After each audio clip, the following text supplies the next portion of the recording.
السلام علیکم ورحمۃ اللہ وبرکاتہ نحمده ونصلي على رسوله الكريم اما بعد احسن الكلام كلام الله واحسن الهدي هدي محمد صلی اللہ علیہ وسلم۔ حضرات محترم، اللہ تعالیٰ کی توفیق سے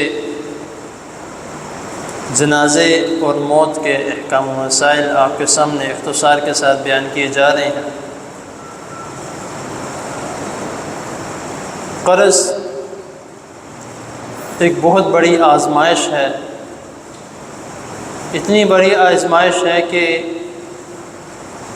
رسول اللہ صلی اللہ علیہ وسلم نے اس کے متعلق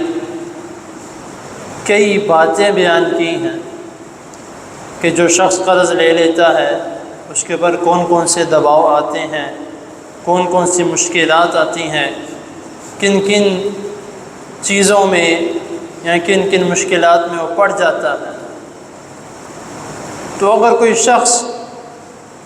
اسی حالت میں فوت ہو جائے تو اس کے لیے اس سے بڑی آزمائش اور کوئی نہیں، کیونکہ اس کے جو پیچھے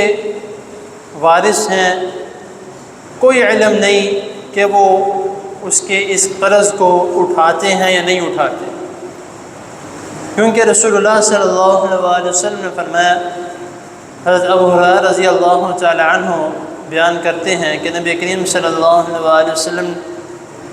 صحابہ کرام رضی اللہ تعالی عنہم کو فرما رہے تھے کہ اس مومن کی روح کو لٹکا لیا جاتا ہے جس کے کھاتے میں قرض ہو۔ لٹکانے سے مراد یہ نہیں ہے کہ جس کو ہم سولی پہ لٹکانا کہتے ہیں، لٹکانے سے مراد یہ ہے کہ اس کو انتظار کروایا جاتا ہے، اس کا آگے حساب کتاب شروع نہیں ہوتا، نہ حساب ہوا جاتا ہے کہ اس نے جنت میں جانا ہے، نہ حساب کیا جاتا ہے کہ اس نے جہنم میں جانا ہے۔ ایک زندگی ہے اخروی زندگی جو قیامت کے بعد شروع ہوگی، اور ایک زندگی ہے انسان کے فوت ہو جانے کے بعد برزخی زندگی، جہاں پہ روحیں اکٹھی کی جاتی ہیں، جو فوت ہوتی ہیں وہاں پہ اکٹھی کی جاتی ہیں۔ تو وہاں پہ بھی جو ہے وہ علیحدہ حساب کتاب کے آگے قیامت کے بعد اس نے کہاں جانا ہے، جنت میں جانا ہے یا جہنم میں جانا ہے، تو اس کا وہ بھی حساب نہیں ہوتا۔ برزخی زندگی میں بھی وہ لٹکایا جاتا ہے جب تک اس کے پیچھے جو اس کے وارث ہیں کوئی اس کا جو قرضہ ہے وہ اپنے ذمہ نہ لے لے کہ میں اس کی طرف سے ذمہ دیتا ہوں کہ میں اس کا قرض اتار دوں گا۔ اب کس کس کے نام ڈل سکتا ہے یہ قرضہ؟ کہ مثال کے طور پہ ایک شخص ایسا ہے کہ جس کے نام پیسے تھے، اس نے کسی کے پیسے دینا ہے، اس کا کسی کا قرضہ دینا ہے، اب وہ فوت ہو چکا ہے، اس کے پیچھے اس کے وارث ہیں، بچے پیچھے موجود ہیں، تو ان کو چاہیے کہ وہ اس کا ذمہ اٹھائیں کہ وہ قرضہ ادا کریں گے۔ ہاں، حدیث میں یہ بھی آتا ہے کہ رسول اللہ صلی اللہ علیہ وسلم نے فرمایا کہ جس شخص نے قرضہ لیا ہے اپنی زندگی میں اور اس کی نیت خالص ہو کہ میں نے قرضہ اتارنا ہے، وہ فوت ہو جائے تو اس کے بعد جو اس کے ذمہ داری لے لیتا ہے تو وہ بری ہے، اب اس کے پیٹے پڑ گیا۔ ہاں، ایک شخص نے لیا ہی اس نیت سے ہے کہ میں بھاگ جاؤں گا لے کے، یا ادھر ادھر ہو جاؤں گا، یا جب بھی وہ آئے گا میں کوئی نہ کوئی بہانہ کر دوں گا۔ اگر کسی شخص نے لیا ہی اس نیت سے ہے تو اس کا تب سے ہی گناہ شروع ہو جانا جب سے اس نے لیا۔ تو اسی لیے اب نمبر ایک، جس طرح میں نے کہا کہ پیچھے جو اولاد ہے وہ اس کی وارث ہے اور اس کا حق ہے کہ وہ اس کا جو قرضہ ہے وہ اپنے ذمہ لے۔ اگر اولاد نہیں ہے، کچھ ایسے ہوتے ہیں جل اللہ تعالیٰ نے کہا ہے کہ کسی کو میں اولاد دے دیتا ہوں، کسی کو نہیں دیتا، کسی کو صرف بیٹے، کسی کو صرف بیٹیاں، کسی کو دونوں ہی نہیں۔ تو کوئی شخص ایسا ہے جس کے پیچھے کوئی اولاد نہیں، تو اس کے جو بھائی ہیں، اس شخص کے بھائی ہیں، وہ اس کی ذمہ داری اٹھائیں گے کہ میں اس کا قرضہ ادا کروں۔ اب اس کے بھائی بھی نہیں ہیں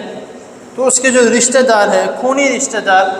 وہ اس کا قرضے کی ذمہ داری اٹھائیں گے کہ میں اس کا قرضہ دوں گا۔ اب اگر رشتہ داروں میں سے کوئی نہیں اٹھاتا تو پھر جو وقت کا جو حکمران ہے اس ریاست کا، تو وہ جو ہے اس کی ذمہ داری اٹھائے گا کہ میں جو ہے وہ اس کا قرضہ دوں گا۔ اس کی دلیل کیا ہے؟ رسول اللہ صلی اللہ علیہ وسلم جب ایسا موقع تھا کہ کسی کے پاس کوئی چیز نہیں تھی، حالانکہ یہ تھا کہ ایک ہفتے میں اچھا خاصا کچھ کھایا پیا بھی نہیں جاتا تھا، تب رسول اللہ صلی اللہ علیہ وسلم نے حکم دیا تھا کہ اگر کوئی شخص فوت ہو جائے تو اگر اس کے ذمے میں قرضہ ہے تو میں اس کا جنازہ نہیں پڑھاؤں گا، تم لوگ پڑھ لو، میں اس کا جنازہ نہیں پڑھاؤں گا۔ لیکن جب اللہ رب العزت کی توفیق سے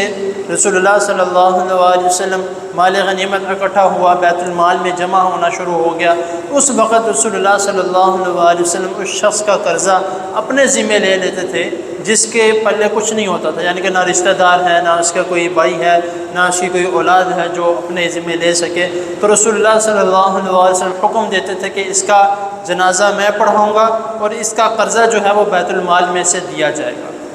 تو یہ طریقہ کار آگے انشاءاللہ تعالیٰ اس کی چند قرضے کے متعلق چند باتیں اور ہیں وہ انشاءاللہ تعالیٰ اگلے نشست میں بیان کی جائیں گی۔ اللہ تعالیٰ کی حضور دعا ہے اللہ تعالیٰ ہمیں جو سنا ہے اس کو سمجھنے کی، اس پر عمل کرنے کی توفیق عطا فرمائے۔ اللہ تعالیٰ ہم سب کو، ہماری اولادوں کو، ہماری بلکہ پشتوں کو اللہ تعالیٰ اس قرضے جیسی آزمائش سے بچا کے رکھیں۔ جزاکم اللہ۔